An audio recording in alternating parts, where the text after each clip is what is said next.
وإلى أرواح أبينا وأمنا الفاتحة. أعوذ بالله من الشيطان الرجيم. بسم الله الرحمن الرحيم. الحمد لله رب العالمين الرحمن الرحيم مالك يوم الدين إياك نعبد وإياك نستعين اهدنا الصراط المستقيم صراط الذين أنعمت عليهم غير المغضوب عليهم ولا الضالين.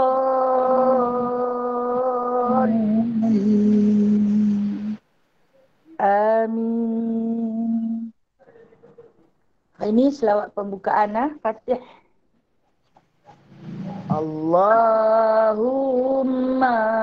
salli wa sallim ala Sayyidina Muhammad الفاتح لما أغلق والخاتم. اللهم صل وسلم على سيدنا محمد الفاتح لما أغلق والخاتم لما سبق ناصر الحق بالحق والهادي لما سبق ناصر الحق بالحق والهادي إلى صراطك المستقيم إلى صراطك المستقيم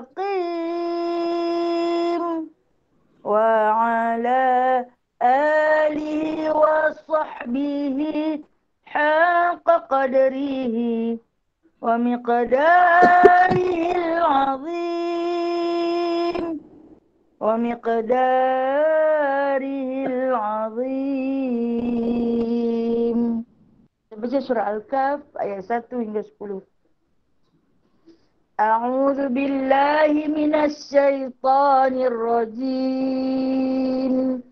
Bismillahirrahmanirrahim. Alhamdulillahilladzi أنزل على عبده الكتاب ولم يجعل له عوجا قيما لينذر بأسا شديدا من لدنه ويبشر المؤمنين الذين يعملون الصالحات أن لهم أجرا حسنا ماكثين فيه أبدا وينذر الذين قالوا اتخذ الله ولدا ما لهم به من علم ولا لآبائهم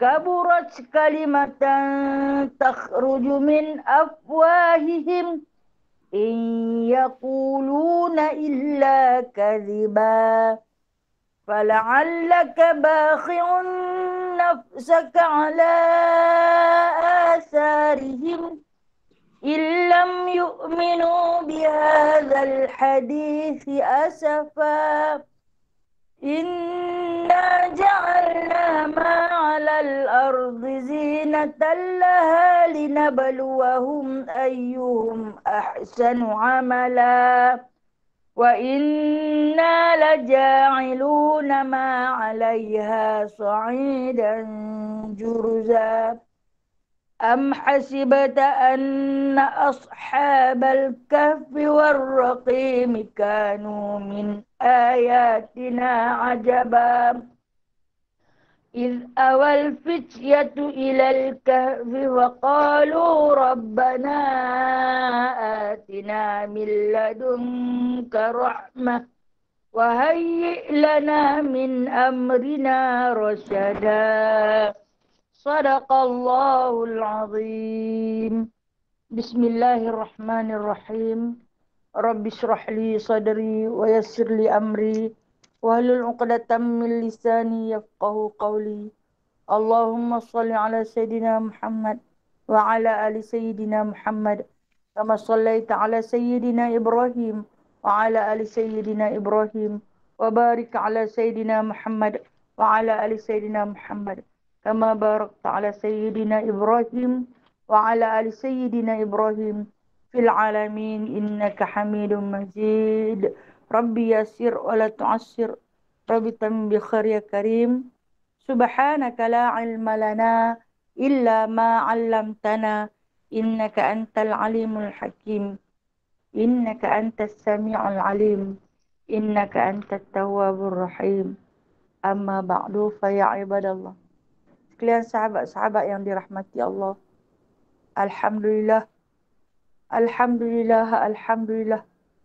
Terapakkan setinggi-tinggi puja, penuh rasa kesyukuran seorang hamba kepada Tuannya, seorang makhluk kepada Tuhannya, atas penciptaannya kepada kita, atas kesempurnaannya yang telah menganugerahkan kepada kita kesihatan, jemputan, keizinan, satu ruang untuk kita sama-sama duduk di atas muka bumi ini bagi meneruskan tugas yang telah pun diamanahkan kepada kita, yakni sebagai Khalifatullah. Yang mana tugas ini telah pun kita pikul sejak daripada awal kejadian kita di dalam rahim ibu kita. Kita telah pun dibai'ah dengan berjanji setia bahawasanya kita akan menanggung apa yang disuruh oleh Allah Ta'ala dan meninggalkan apa juga yang dilarang olehnya. InsyaAllah selepas kita hadir ke muka bumi ini, kita dilengkapkan dengan akal, kita dihiaskan dengan nafsu, maka kita boleh membezakan, kita membezakan di antara kebaikan dan keburukan. Lantas terciptalah satu hamba yang dinamakan hamba bersyukur apabila dia memilih jalan kesyukuran. Alhamdulillah. Syukur kita kepada Allah yang tidak pernah henti-henti menumpahkan, menebarkan nikmatnya kepada kita. Atas rasa syukur itu, kita meneruskan kehidupan seharian kita atas masa yang telah pun dipinjamkan kepada kita pada pagi ini hingga sampai ke titik nyawa kita yang terakhir. Tak pernah kita berhenti daripada mengucapkan rasa syukur kehadrat Allah Ta'ala. Dengan izinnya insyaAllah hari ini kita akan masuk surah baru. Ini surah Fajr. Surah Fajr insyaAllah Ta'ala. Surah Fajr ini yang mana kedudukan dia di dalam Al-Quran dalam susunan surah yang ke-89. Kedudukan dia dalam Al-Quran adalah surah yang ke-89. Fajr ini bermaksud waktu fajar ataupun waktu subuh. Kalau kata kita orang Melayu kita panggil subuh, tapi Arab dia panggil fajar. Apa maksud fajar ini? Fajar itu sesuatu yang terbit, sesuatu yang terpancar. Apa yang terpancar adalah cahaya putih. Cahaya putih itu adalah biasa daripada cahaya matahari yang bakal terbit pada hari baru. Setiap hari. Kita Alhamdulillah Allah Ta'ala bagi dekat kita rumah berdinding, berbumbung. Kita tak tahu sedap tak sedap. Tengok-tengok dah cerah. Kita duduk dalam rumah. Tengok kat luar tingkap dah cerah. Kita tak payah duk fikir hari ni nampak tak cahaya putih di kaki langit. Dia terbit pukul berapa minit ke berapa. Tak payah kita tunggu. Tengok matahari nak terbit pukul berapa. Itu kelebihan yang kita miliki. Alhamdulillah tengok-tengok akhirnya hari ini matahari terbit. Dari arah mana? Fajar hari ini masih lagi menyingsing daripada arah timur. Terima kasih. Betul ke dia terbit dari arah timur? Kalau kata dia terbalik sekejap lagi, dia terbit daripada arah barat, maka berlakulah kiamat. Berlakulah kiamat. Selagi mentari masih terbit daripada arah timur, alhamdulillah, terbuka lagi pintu taubat buat kita. Kita terus bermunajat kepada Allah, sama ada dalam bahasa Melayu, ampunkanlah dosaku ya Allah, ataupun dalam bahasa Arab, Astaghfirullah, Astaghfirullah, Astaghfirullah. Sependek-pendek lafaz istighfar ialah Astaghfirullah. Sesempurna lafaz istighfar ialah Astaghfirullahalazim alladzi la ilaha illa huwal hayyul qayyum wa atubu ilaih.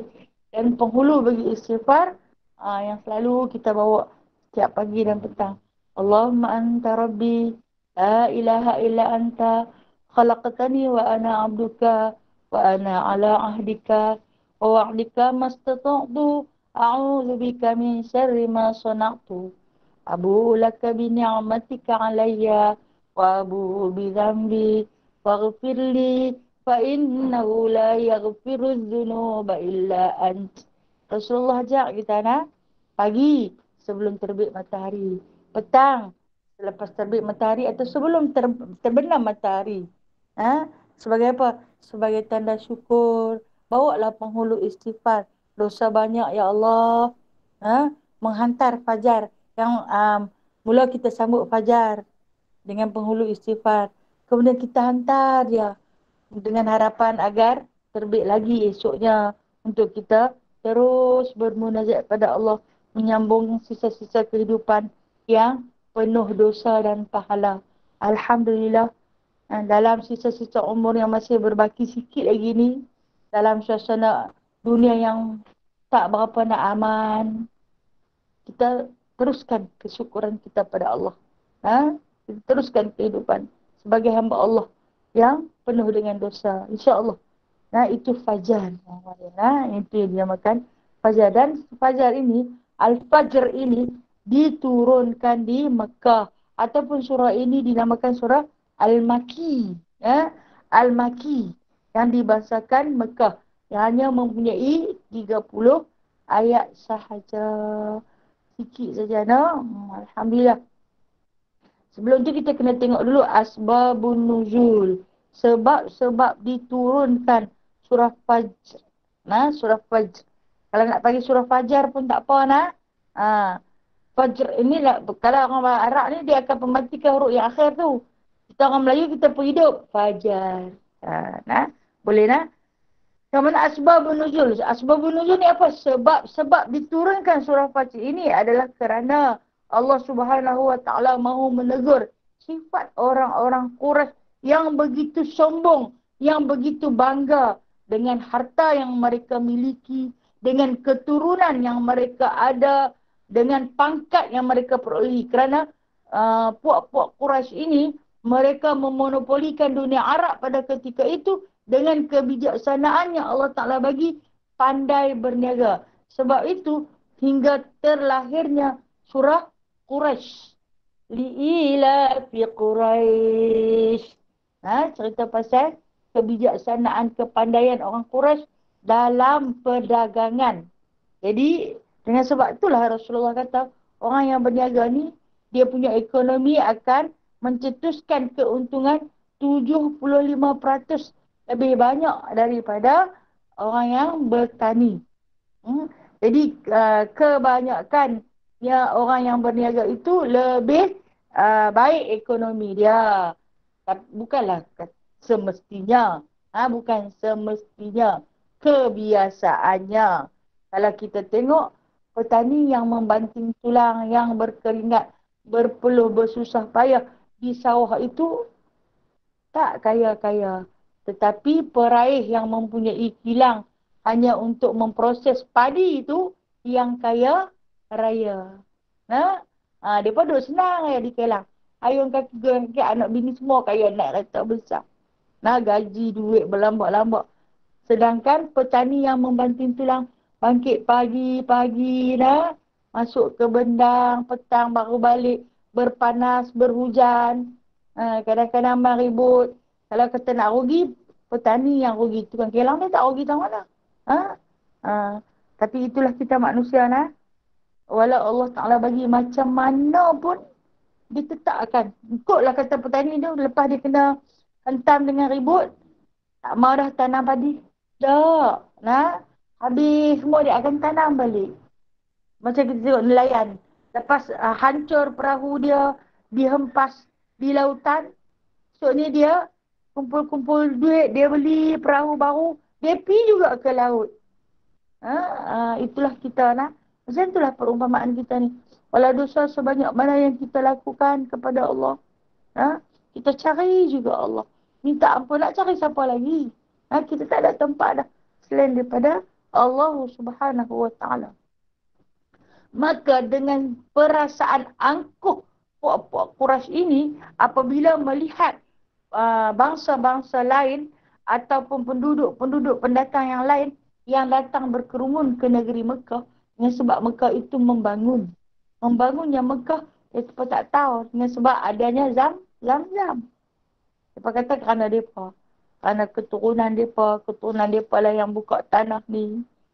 Ni orang yang berbangga-bangga dengan harta, pangkat dan keturunan. Jadi Allah Subhanahu Wa Taala menurunkan surah Fajar ini adalah semata-mata untuk menceritakan bukanlah mereka satu-satunya bangsa ataupun golongan yang dimuliakan oleh Allah. Bahkan Allah Subhanahu Wa Taala memuliakan seluruh umat manusia dengan memandang pada ketakwaan. Allah pandang pada ketakwaan. Allah tak pandang pada keturunan. Anak siapa? Cucu siapa? Keturunan mana? Mai daripada mana? Kan kena orang kita ni memang suka tengok keturunan. Tengok keturunan ni, keturunan merempat. Ni tumbuh hanyut. Mai menumpang di kampung kita. Mai tunjuk besar kepala. Ini sifat orang munafik. Jangan kata ke orang macam tu nah. Dia orang luar. Dia bukan orang kampung kita. Dia orang luar. Bila dia main duduk sini, dia kahwin baru dia main duduk sini. Berapa lama dia kahwin? Dalam 20 tahun. Jadi 20 tahun dia main duduk sini. Jadi dia bukan orang sini. Kalau 20 tahun pun kita masih kata dia orang luar. Sampai berapa puluh tahun baru kita nak kata dia orang sini. Kan? Kita selalu membeza-bezakan manusia mengikut darjat keturunan dan asal usul. Itu di antara sifat orang munafik. Jangan. Okey, kita tengok. Surah Fajar ini kalau tak salah kita ada sentuh waktu dekat-dekat nak puasa Arafah. Waktu kita dekat-dekat nak raya haji itu saya ada sentuh bersama. Jadi tak salah Al-Quran ini kalau kita ulang-ulang dia. Ulang-ulang. Kacau lah dia pun ni. Maaf nah.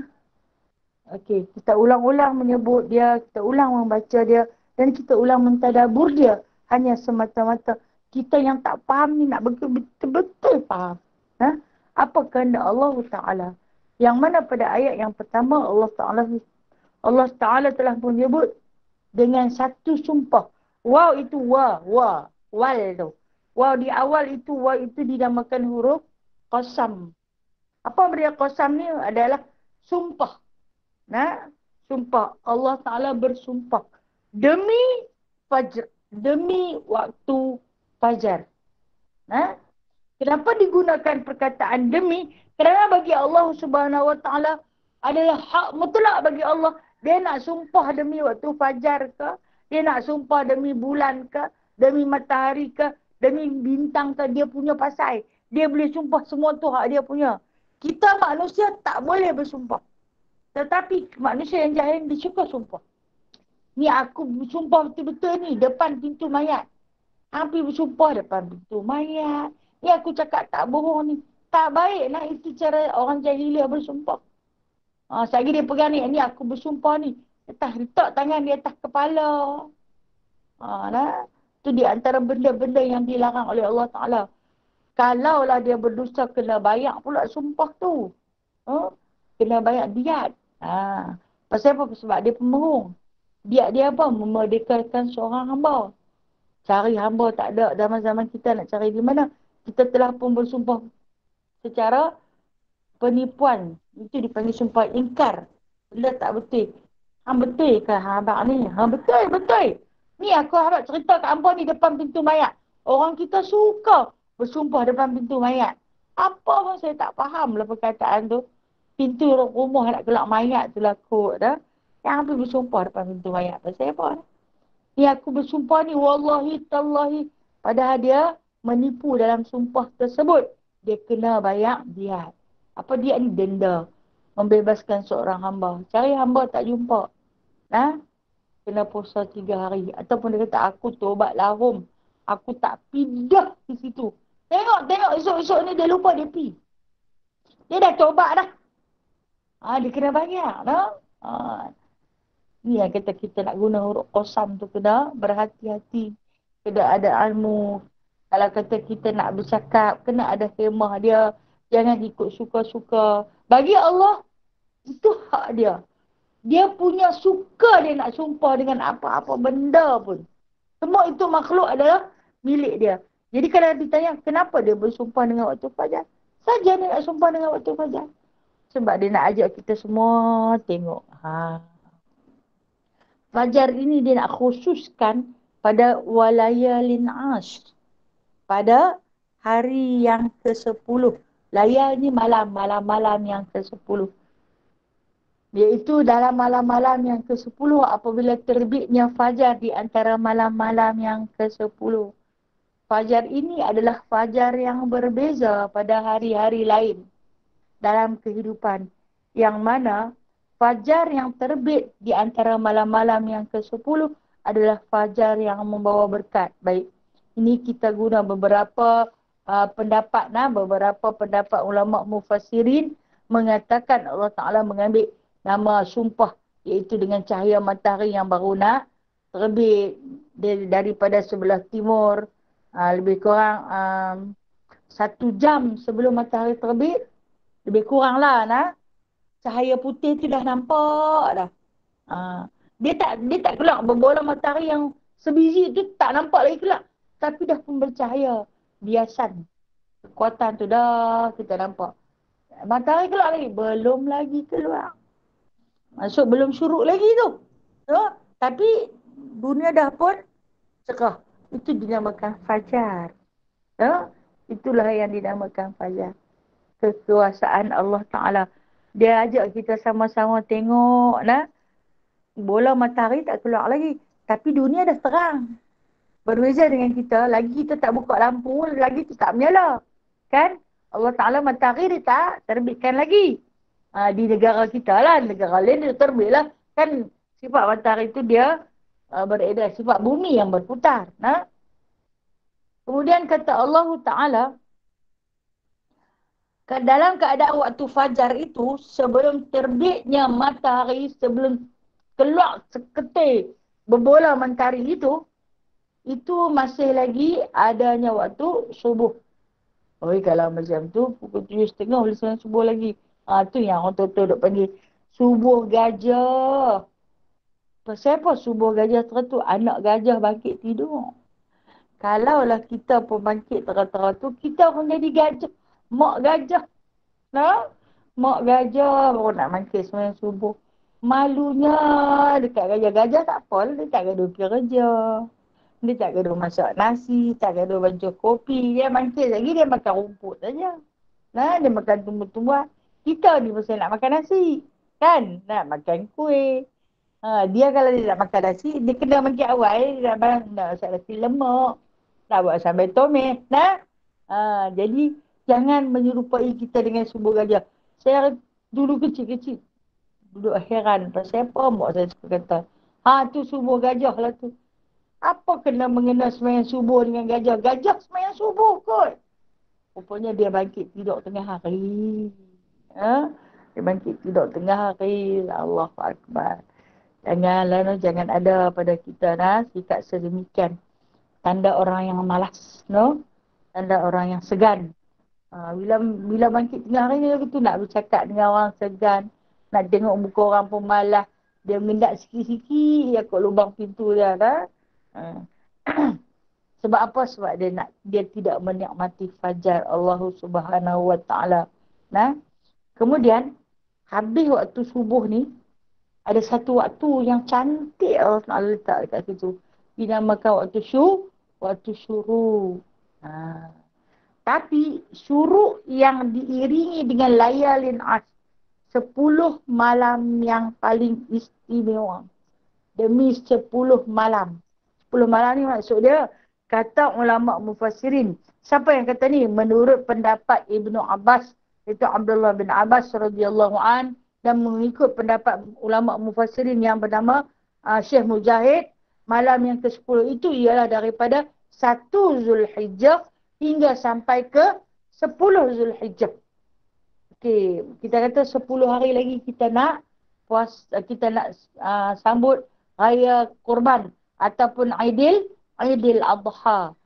Itu pendapat Ibnu Abbas radhiyallahu anhuma mengatakan yang dimaksudkan dalam surah Fajr ini walayalin as, iaitu 10 di antara malam-malam yang teristimewa ini ialah bermula daripada fajar 1 Zulhijjah hingga sampai 10 Zulhijjah.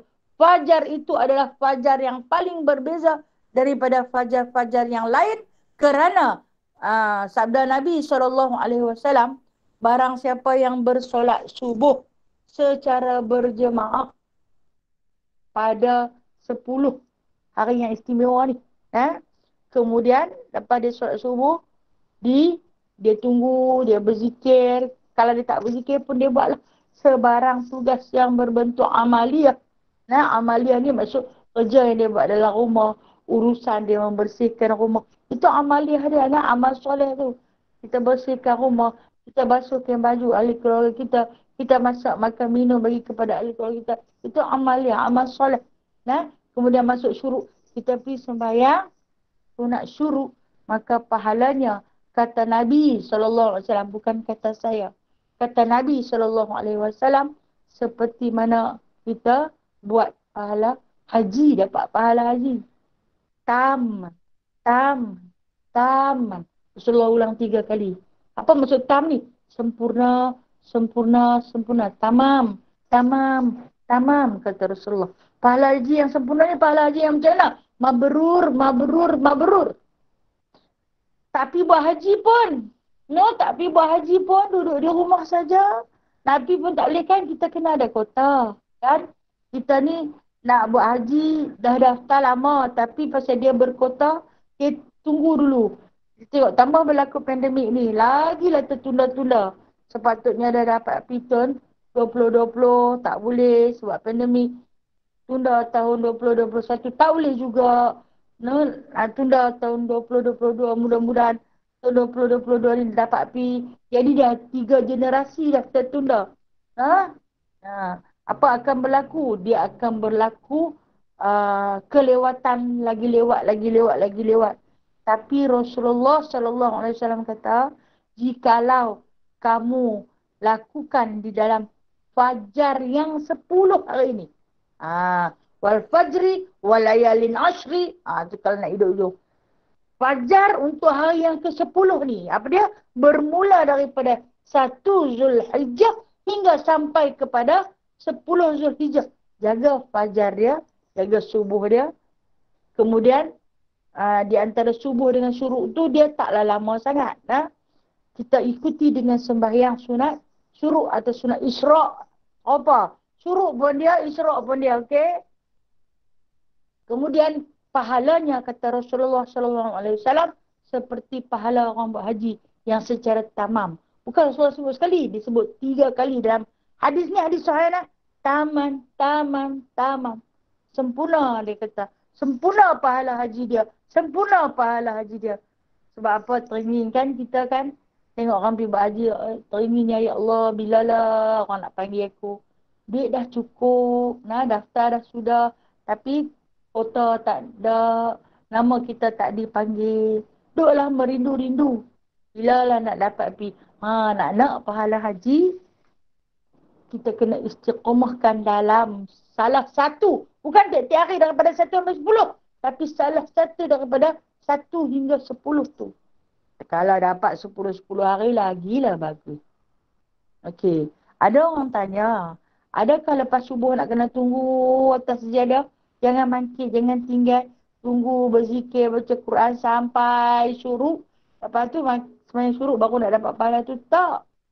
Nah, sebab disuruh kita duduk di atas tikar semayang berzikir tu kalau kata kita tak ada kerja. Tapi kalau kita ada kerja, kita ada ahli keluarga dalam rumah. Mungkin anak nak pergi sekolah, suami nak pergi kerja. Yang menuntut kita sebagai seorang suri rumah, ataupun isteri, ataupun kita seorang ibu, untuk bangun, menyantuni mereka. Itu juga amal soleh. Bangkit pi, ambil walaupun kopi 3 in 1 saja tu, tuang, ketik. Itu amalan soleh.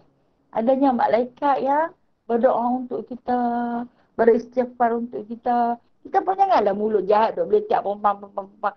Aku ni sampai apa? Sampai tak boleh nak baca Quran, nak kena bangkit. Tengok hampa nak pergi kerja. Janganlah. Dah.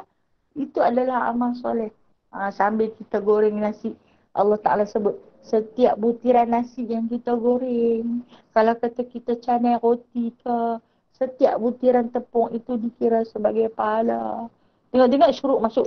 Hari pergi sembahyang sunat syuruk. Dapat pahala haji. Tetapi, kena buat di antara layalin ash. 10 hari ni. Apa dia 10 hari ni? Bermula daripada fajar 1 Zulhijjah hingga sampai 10 Zulhijjah. 10 Zulhijjah tu hari raya kan? Kalau kata kita tak boleh buat 10 hari, buatlah salah satu di antara 10-nya. Dalam hari 10 hari tu, sehari je dapat. Hari tu semua mereka cuti, mereka tak pergi kerja, anak cucu cuti sekolah. Bolehlah kita lama sikit bermanja-manja dengan Allah di atas sejadah. Jadi boleh. Kita buat sehari saja. Hari lain tak boleh kalau dengan ayat tu lah mereka pergi sekolah, syuruk pun habis. Tapi dalam 10 hari tu, hari-hari kita boleh buat. Itu dah memadai. Tapi kalau boleh buat 10-10 lagilah cantik. Ini pendapat daripada Ibnu Abbas radhiyallahu an. Siapa dia Ibnu Abbas ni? Sepupu Rasulullah nah? Sepupu Rasulullah sallallahu alaihi wasallam. Ini adalah Rasulullah yang kata kepada Ibnu Abbas. Sebab tu Ibnu Abbas berani bagi tahu, dia kata nah, ma min ayyamil amalus salih habu ilallahi fihinna min hadhil ayyam. Kata Rasulullah sallallahu alaihi wasallam, ma min ayyamil amalus salih, tidak ada hari yang terlebih baik daripada hari-hari yang Allah Taala kasihi. Kata fihinna, di antara hari-hari yang Allah Taala bagi kepada kita, yang paling Allah Taala kasihi, kata Nabi sallallahu alaihi wasallam, min hadhil ayyam, kecuali hari-hari ini. Hari apa? Layalin ash. 10 hari ini yang paling Allah kasihi. Jadi rebutlah, alhamdulillah. Kita telah pun melalui fasa-fasa yang telah lalu. Ada sahabat-sahabat kita yang berpuasa daripada 1 Zulhijjah sampai 9 Zulhijjah. Hebat. Hebat sahabat-sahabat kita ni. Kemudian ada sahabat kita yang tak mampu, hanya mengambil 8 dan 9 saja. Hebat. Hebat mereka ini. Dan ada juga sahabat kita yang tak mampu, hanya mengambil 9 saja. Puasa Arafah. Hebat. Itu juga hebat. Sebab Rasulullah kata, jikalau kamu tak mampu untuk bawa 10, bawalah 2 saja. Iaitu pada hari Taroyah dan juga hari Arafah. Andai kamu tak mampu nak bawa Taroyah, iaitu hari ke-8 Zulhijjah, maka bawalah pada hari Arafah, pada hari 9 Zulhijjah. Sebab apa? Sebab kita nak meraih pahala haji. Sebab kita tak boleh nak pergi buat haji. Orang yang buat haji, dia tak disunatkan untuk berpuasa. Tapi kita yang tak buat haji ni, nak pahala haji, kita buat. Sebab Allah Ta'ala tu maha kaya. Dengan kekayaannya, dia nak bagi kita dapat sama banyak pahala dengan orang yang buat haji di tanah haram. Buat haji tak ada di tanah halal lah. Buat haji di tanah haram. Jadi, kalau kata nak, kata Rasulullah, ambil lah. Kerana tak ada hari yang paling Allah Ta'ala kasihi, yang paling Allah Ta'ala cintai, kecuali 10 hari ni. Itu sebab itu disebut layalin ash. Okey, baik. Ini pendapat Ibnu Abbas radhiyallahu anhuma. Kemudian, pada pendapat seorang lagi sahabat, Ibnu Jabir mengatakan, Ada juga ulama mufassirin meriwayatkan disebutkan sebagai 10 malam ini adalah malam-malam bulan Muharram. Daripada 1 Muharram hingga sampai 10 Muharram. Nah, ada yang kata macam tu. Dan ada yang juga kata pendapat ulama ni, kita nak meraihkan semua pendapat ulama lah, yang disebutkan 10 malam yang terakhir ni adalah di antara 10 malam Ramadan yang terakhir. Iaitu bermula daripada 21 hingga sampai 30. Itu disebut sebagai di antara malam-malam yang kuat hadirnya Lailatul Qadr. Jadi pendapat-pendapat ulama ini kita raikan kerana mereka ada hujah yang tersendiri. Jadi kita jangan kata tak betul. Itu tak betul, ini tak betul. Yang tak betulnya kita, yang betulnya mereka.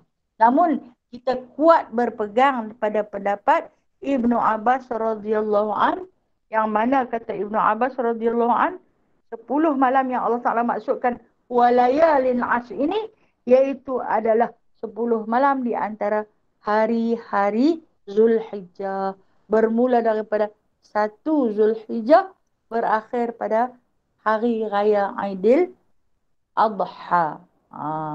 Tapi katalah salah satu di antara 10 tu buat sehari je dia boleh buat, dapat pahala haji. Subhanallah. Kaya Allah, nah, dia nak bagi kat kita.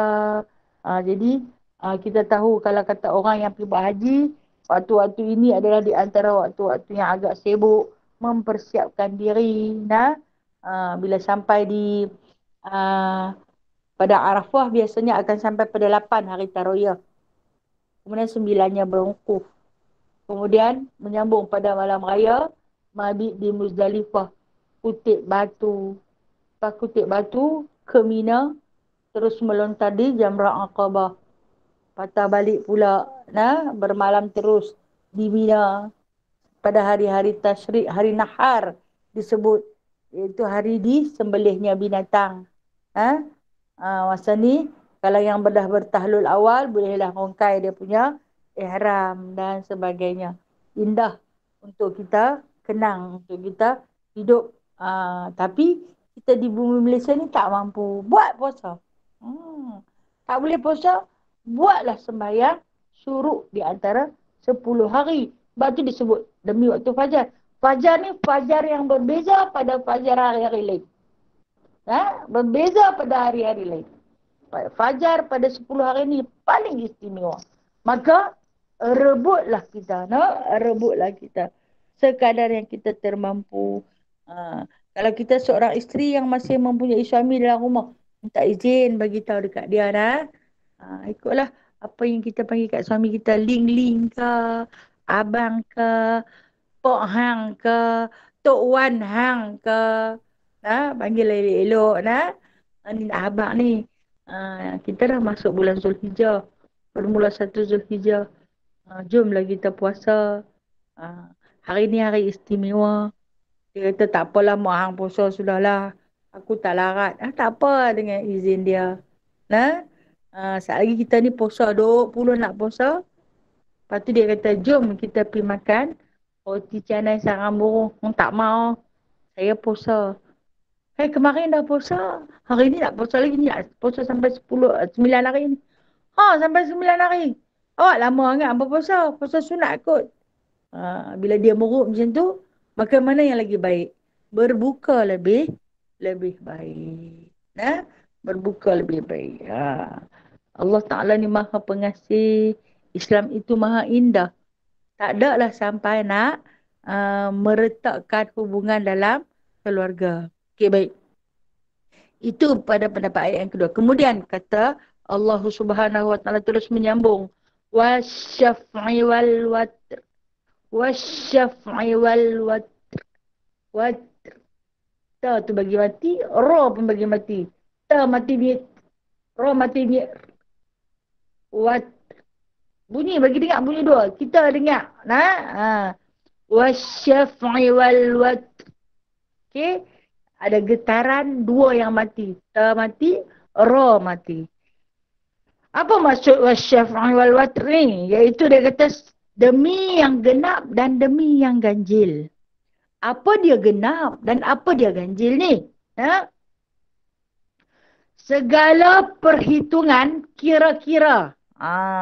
Ada genap, ada ganjil. Nah, yang ganjil kita cukupkan bagi jadi genap. Yang genap kita tengok Mujahid, Imam Mujahid. Imam Mujahid ni siapa? Imam Mujahid ini adalah seorang imam yang paling hebat dalam penafsiran ayat-ayat suci Al-Quran. Ia mengatakan seluruh makhluk di muka bumi ini diciptakan oleh Allah Ta'ala secara genap. Secara genap. Contoh, ada lelaki pasangannya perempuan. Ada langit pasangannya bumi.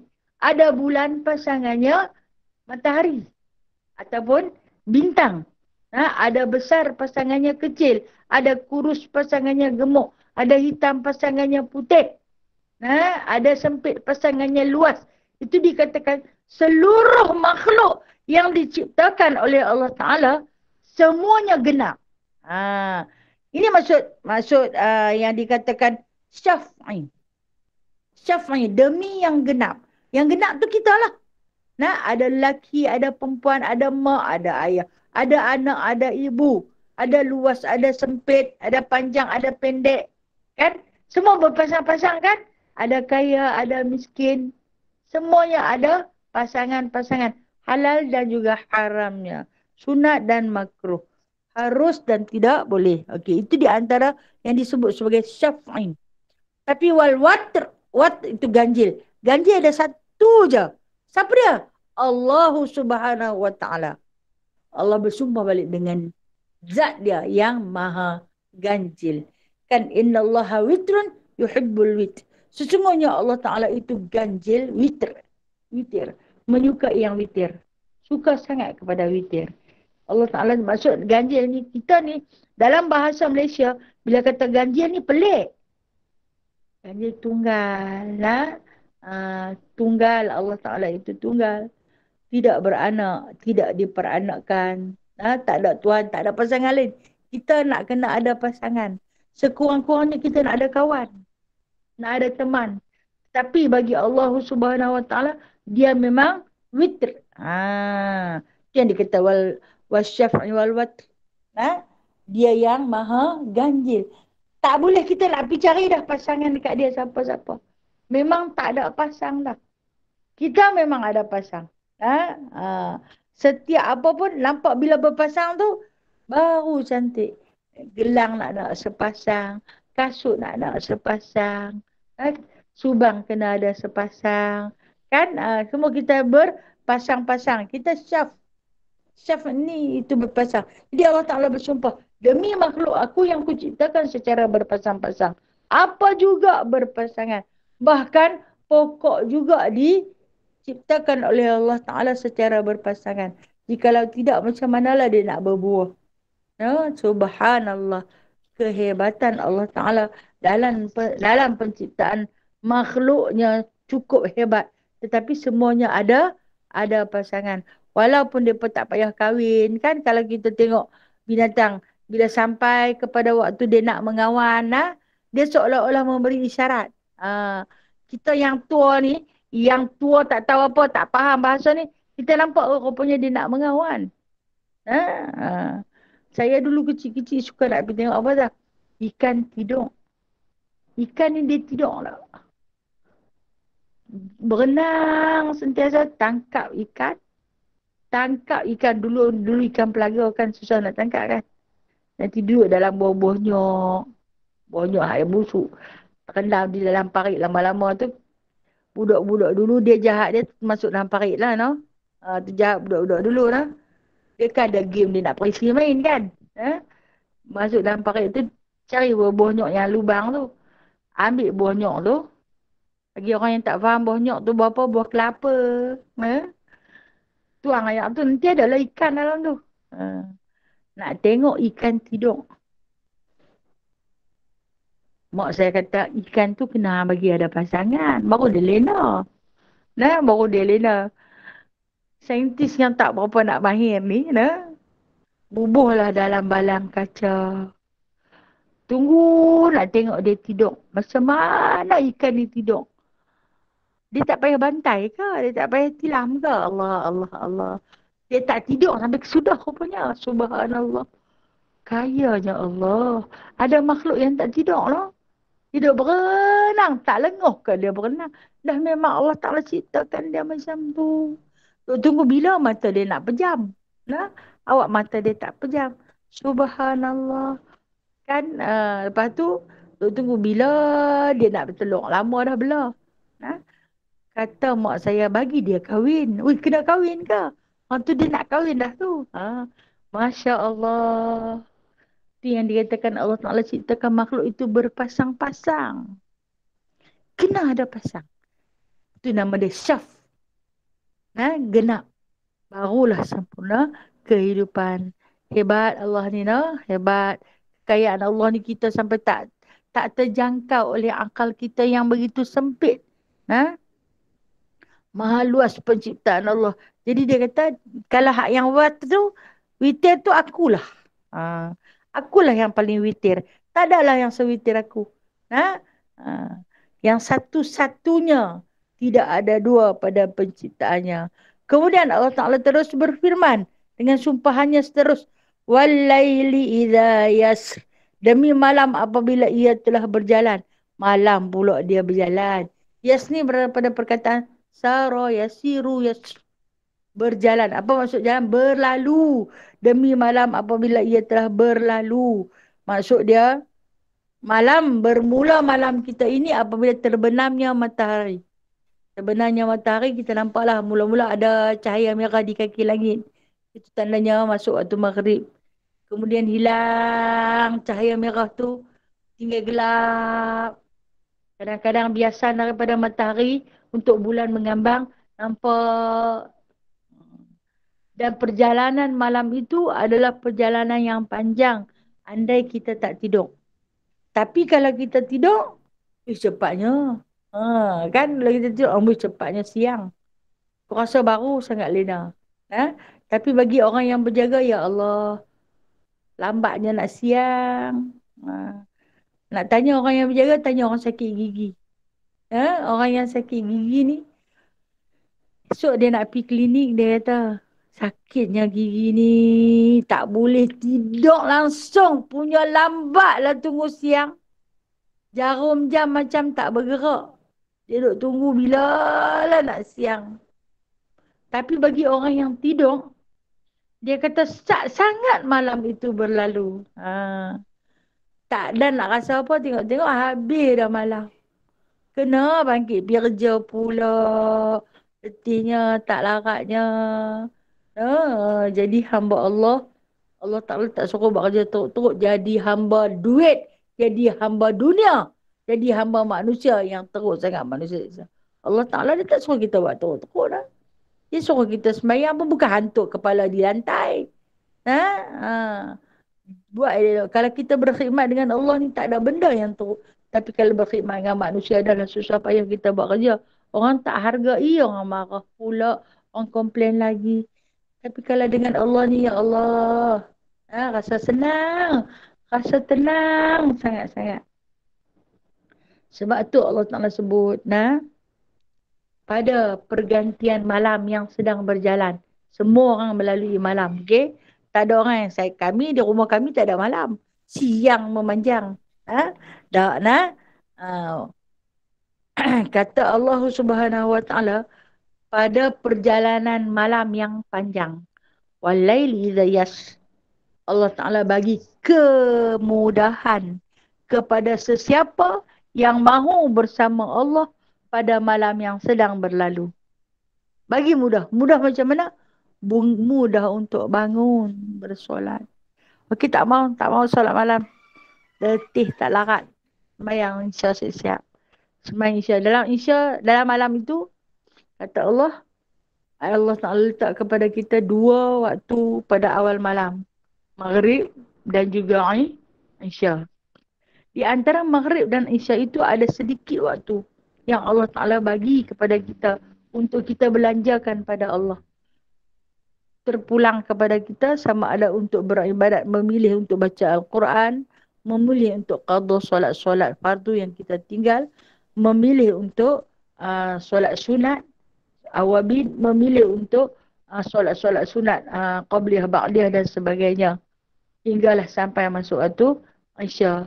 Habis selesai pada waktu Isya, mungkin kita boleh sambung dengan ba'diyah. Isya 2 rakaat atau 4 rakaat. Kemudian disambung dengan witir. Kemudian yang terbaik, kata Nabi SAW, tidurlah. Itu yang paling baik. Lepas Isya tu tidurlah. Waktu yang paling terbaik nak tidur pukul 10 malam. Sesetengah orang 10 malam tu baru nak bermulai agenda malam dia. Dan ada hadis Rasulullah kata makruh dah. Benda macam ni makruh dah. Rasulullah nak keluar pergi cari kedai mamak, nak pergi makan roti canai dan pukul-pukul 10 malam tu. Kenapa Rasulullah suruh tidur waktu tu? Kerana kualiti tidur kita bermula daripada 10, 11, 12. Kalau kita tidur pukul 10, 11, 12, kualiti kita dapat 6 jam. Pada 3 jam je. Kualiti dia bersamaan dengan 6 jam. Saya tu Rasulullah suruh tidur. Kenapa? Kerana dalam perjalanan malam yang panjang tu, Allah nak panggil kita. Bila Allah panggil kita, bukan semua orang yang boleh bangkit sembahyang malam lah. Tak semua orang. Kecuali yang dijemput. No? Bila Allah panggil kita, kita akan bangkit dengan sendirinya. Bukan bangun sekadar pergi kencing, tapi bangun, membersihkan diri, menghadap dengan Allah. Sekurang-kurangnya 2 rakaat.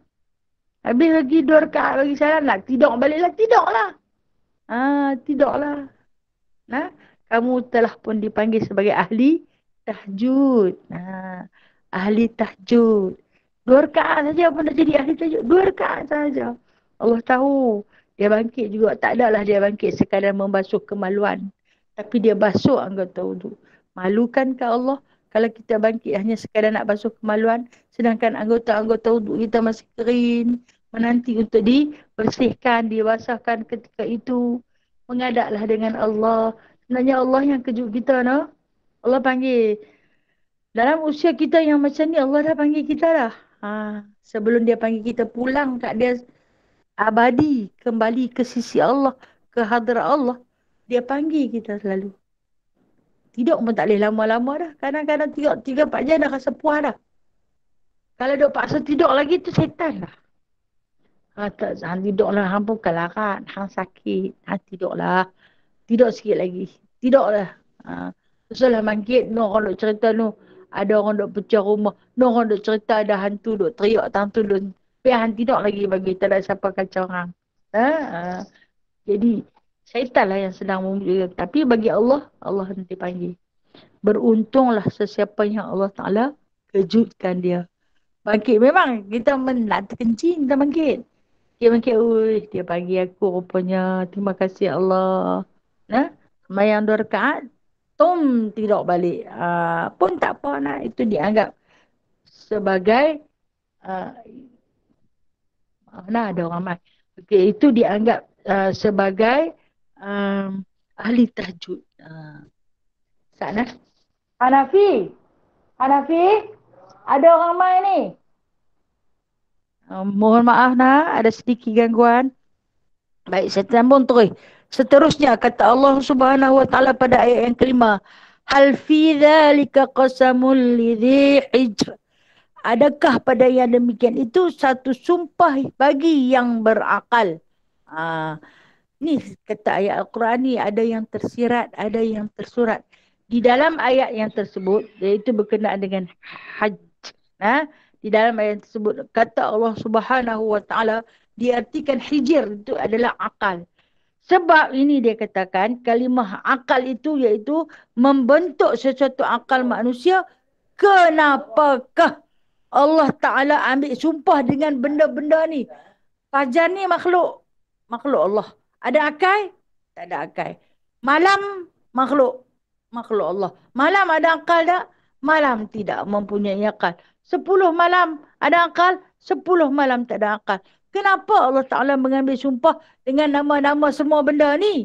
Dan benda-benda ni ada akal kah? Tak ada akal. Tapi yang ada akal ialah kita. Yang ada akal ialah kita. Untuk apa? Untuk berfikir kenapa Allah Ta'ala mengambil sumpah atas nama-nama makhluk ini. Hal fi dhalika qasamul lizi hijr. Adakah pada yang demikian itu satu sumpah bagi yang berakal? Ha? Apa ni nak tengok dah apa dia kata Allah. Kenapa aku mengambil sumpah dengan nama-nama makhluk-makhluk yang aku sebut tadi. Jadi kita dah pun bincangkan awal tadi. Kenapa Allah mengambil sumpah dengan nama fajarnya? Kenapa Allah Ta'ala ambil perhatian sumpahnya itu dengan nama 10 malam? Sebab dia nak tarik perhatian kita agar masuk di dalam hari-hari yang telah pun diambil nama Allah. Yang telah pun diambil qasam oleh Allah Subhanahu Wa Ta'ala. Allah maha mengetahui yang genap dan yang ganjil. Allah maha mengetahui yang mana terbitnya matahari. Allah maha mengetahui apa yang terkandung di antara 10 malam ataupun 10 hari yang diistimewakan itu. Dalam kesimpulannya kata Allah, hampa tahu tak pasal apa aku ambil sumpah? Lebih kurang macam ni lah. Pasal apa aku ambil sumpah dengan fajar, dengan 10 hari, dengan genap dan ganjil. Pasal apa? Kena ambil tahu lah pasal apa? Pasal kita baca tadi lah. Pasal ada pasal. Bukan saja-saja sebab berpasal-pasal. Itulah kehebatan Allah Ta'ala di dalam menyusunkan ayat Al-Quran dengan penuh keindahan.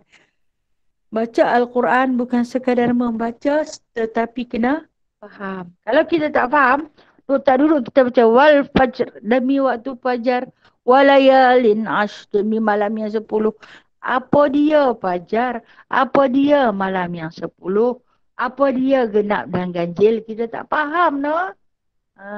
Apa dia malam duk berjalan? Rupanya malam duk berjalan tu, dia suruh kita bangkit. No? Jangan duk berjalan, jangan duk biar bagi dia berjalan. Sampai ke siang, dia suruh kita bangkit. Jadi Allah Ta'ala yang betul tak pasal apa aku ambil sumpah dengan nama-nama tersebut. Jadi kalau tahu, kena ambil cakna. Kena ambil cakna. Jadi kita ambil cakna, Alhamdulillah. Ukhwah muslimah yang rajin belajar ni, dia pun ambil cakna. Syukur pada Allah. Syukur rahmat pada Allah di atas kurniaan Allah kepada kita. Sedikit ilmu untuk kita beramal. Malahan saling ingat memperingati. Okey. Lagi satu, kalau kata dalam 10 layalin asy Allah Ta'ala sebut, ni dikhaskan malam. Termasuk siang dia juga. Katalah siang hari itu, kita buat sebarang jenis kerja yang berbentuk kebaikan, itu dipanggil amalan soleh. Walaupun kita sapu sampah, itu dikira sebagai amalan soleh. Wallahu a'lamu bissawab. InsyaAllah kita akan sambung pengajian kita pada ayat yang ke-6 pada minggu depan. InsyaAllah ta'ala. Baik, sebelum tu ada apa-apa soalan nak tanya? Assalamualaikum Ustazah. Waalaikumsalam warahmatullahi wabarakatuh. Kak Ana. Ya Kak Ana. Ni Kak Ana nak tanya 2 soalan. Satu kan, kita dah habis solat Ba'diyah Isyak. Itu kita terus buat solat taubat dan penutup witir. Bolehkah kita buat taubat awal-awal? Lepas tu yang kedua, kadang-kadang kan kita dah bangun awal, kita bangun banyak lah, masa katalah pukul 3 pagi. Tapi kita punci jam untuk 4:45 pagi. Kita buang ayat tu, kita tidur balik tu, kita tunggu jam bunyi baru kita buat solat tahajud lah, solat apalah kan. Boleh tak Ustazah? Itu je lah. Okey. Baik. Terima kasih pada soalan yang diajukan Kak Ana. Alhamdulillah. Boleh tak kita sembahyang Isya, Ba'diyah Isya, diikuti dengan taubat, kemudian diikuti dengan witir. Boleh di antara amalan yang istiqamah dilakukan oleh Sayyidina Abu Bakar As-Siddiq. Kan Rasulullah pernah bertanya kepada Sayyidina Abu Bakar, penutup malammu dengan apa wahai ya Abu Bakar? Apakah penutup malammu? Maka kata Sayyidina Abu Bakar As-Siddiq, dia tutup malam dia dengan witir. Jadi boleh kemudian dia tidur untuk bangun. Bangun sepertiga malamnya. Macam Kak Ana kata, kita kunci jam 4:45. Pukul 3 tu kita nak terkencing, bangkit berkencing. Jenguk jam. Awal lagi. Kemudian kita pergi tidur balik. Sekejap lagi kita tunggu bunyi jam, kita bangkit. Boleh. Boleh Kak Nana. Kalau kata tak bangkit pun boleh. Tapi rasa rugilah kan. Ha? Adakah boleh ke kita pergi tidur? Boleh. Sebab waktu masih awal. Bila terlalu awal, kadang-kadang dia mengganggu ibadah kita dengan mengantuk lagi banyak daripada sembahyang. Ha? Kadang-kadang sambil berzikir boleh nak.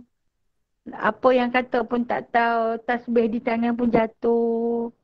Kan tak elok juga kan? Kalau dah kita duk syak buat kata pukul 4 pagi, lagi pukul 4 dia bunyi jam. InsyaAllah Allah jangan kejut kita. Uh, jadi jangan lupa waktu kita nak tidur balik tu, lepas habis kita buang ayak tu, kita nak tidur balik, kan sementara kita nak terlena, bacalah La ilaha illallah wahdahu la syarikalah lahul mulku wa lahul hamdu yuhyi wa yumitu wa huwa ala kulli syai'in qadir. Baca sampai terlena balik. Sebab apa? Saat lagi bangkit cergah insya-Allah. Wallahu a'lam.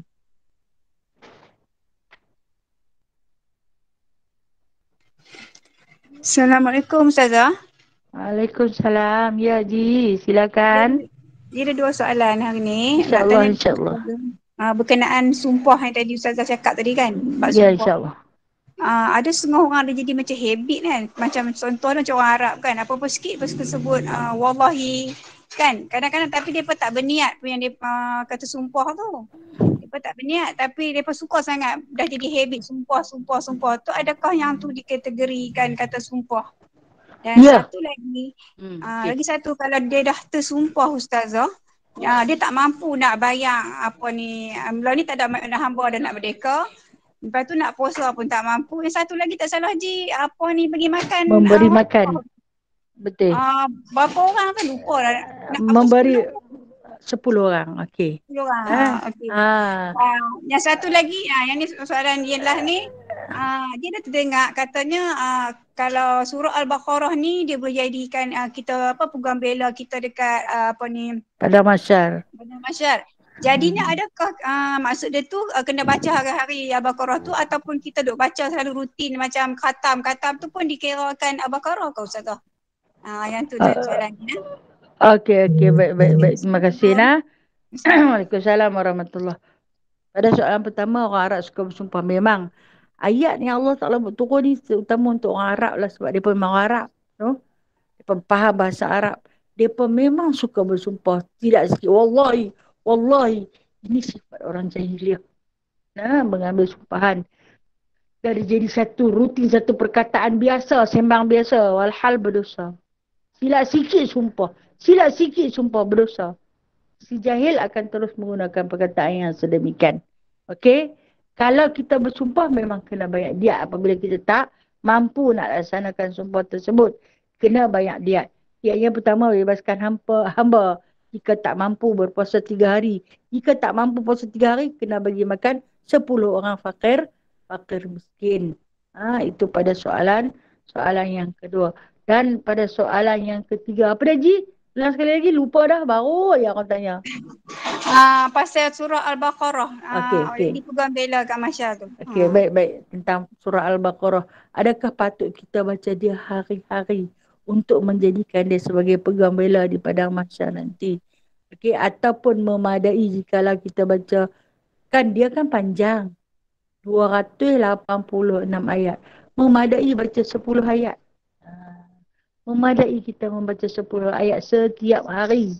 Tapi istiqamahlah baca dia. Contoh dia, di dalam Al-Ma'surat adanya 10 ayat dalam surah Al-Baqarah. Jadi, amalkan yang tu. InsyaAllah mereka di antara peguam bela yang akan menjadi pembela kita ketika mana kita dihisab di hadapan Allah nanti.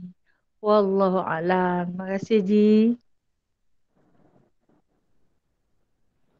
Assalamualaikum Ustazah. Waalaikumsalam warahmatullahi. Silakan. Siapa saya ni? Ita Ustazah. Ita. Ya. Saya nak tanya, anak saya ada tanya kat saya. Pasal apa yang orang solat ni selalu kat dia pun ada 2 dot hitam lah. Sekali ada yang 1 dot hitam lah. Pasal apa perempuan tak ada? Pasal apa dia solat dia tak ada pun dot hitam, dia tanya. So saya nak minta pandangan Ustazah. Apa saya nak cerita kat anak saya, Ustazah nah? Okey. Baik. Terima kasih. Tentang dot hitam di dahi ini, biasanya akan wujud pada lelaki. Pertama, lelaki ni, depa tulang dahi depa ni timbul. Penciptaan Allah Ta'ala pada lelaki dan perempuan, fizikal, tengkorak kita tak sama tau. Tak sama. Kita punya dahi tak timbul macam lelaki. Lelaki ni depa ada tulang. Kemudian di tengah ni ada satu urat. Yang timbul. Bila depa sujud, dalam sujud mereka itulah menyebabkan timbulnya tanda hitam. Bukan depa buat. Bukan saja-saja depa buat. Benda tu bertanda. Itu tanda orang yang bersujud pada Allah. Bukan dia saja buat. Pasal apa orang perempuan? Tak ada. Orang perempuan ni penciptaan Allah Ta'ala kepada wanita ini lebih lembut dan lebih halus. Lebih lembut dan lebih halus. Tulang punggung kita pun tak sama dengan tulang punggung mereka. Rusuk kita tak sama dengan rusuk mereka. Tengkorak kepala kita tak sama dengan tengkorak kepala mereka. Sebab tu, kenapa hanya ada lelaki saja yang ada dot tanda sujud. Orang perempuan tak ada. Kita tu orang perempuan ni dia rajin touch up. Dia rajin cuci muka. Cuci muka dia pun berjenis-jenis. Orang lelaki ni mana ada. Dia kot nak buah bedak sejuk pun jarang-jarang kan. Mana dia pakai bedak pun. Kecuali lah kalau cik abang yang kaki make up tu. Jadi itulah perbezaannya. Jawab lagu tu je kat dia. Allahu'alam. Okay, terima kasih Ustazah. Ya, baik.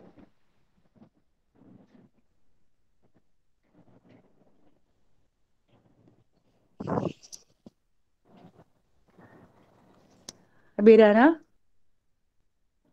habis dah, saya sudah dulu InsyaAllah esok kita jumpa lagi dengan izin Allah. Kita akan sambung pengajian dalam kitab Jauhar. Allahu'alam. A'udzubillahi minasyaitonirrajim. Bismillahirrahmanirrahim. Alhamdulillahirabbil alamin hamdan katsira hamdan yuwafi ni'amahu wa yukafi'u mazidah. Ya Rabbana lakal hamdu kama yanbaghi li jalali wajhikal karim wa 'azimi sultanik. Ya musabbibal asbab, ya fatihal abwab, ya sami'al aswat, ya qadiyal hajat, ya mujibad da'awat. Ij'alna minan najihin fansurna fa innaka khairun nasirin waftah lana fa innaka khairul fatihin waghfir lana fa innaka khairul ghafirin warhamna fa innaka khairul rahimin warzuqna fa innaka khairul raziqin wahdina wa najjina minal qaumidh zalimin. Wa sallallahu ala sayyidina Muhammadin walhamdulillahi rabbil alamin. Taqabbalallahu minkum minna wa minkum taqabbal ya karim. Terima kasih Ustazah. Terima kasih semua. Assalamualaikum. InsyaAllah teruskan berselawat ke atas Nabi sallallahu alaihi wasallam. Sallallahu ala Muhammad. Sallallahu alaihi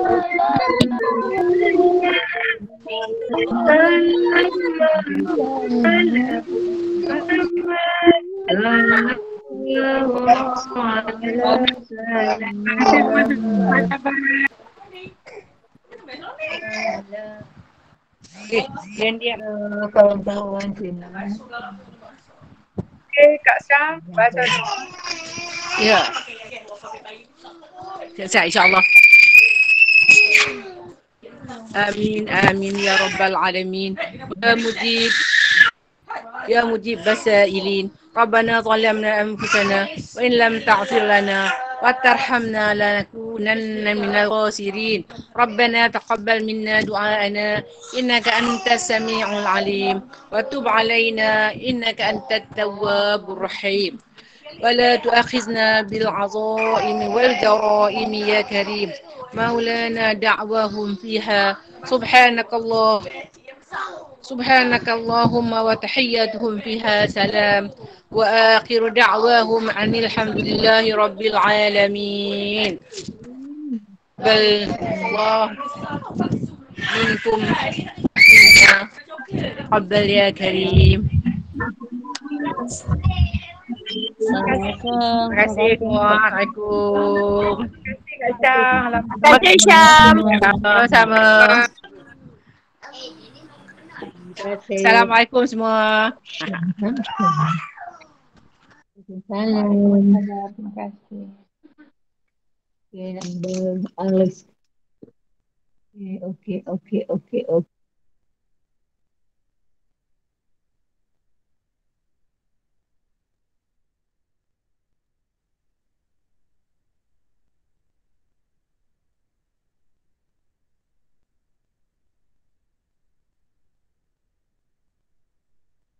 Allah Akbar.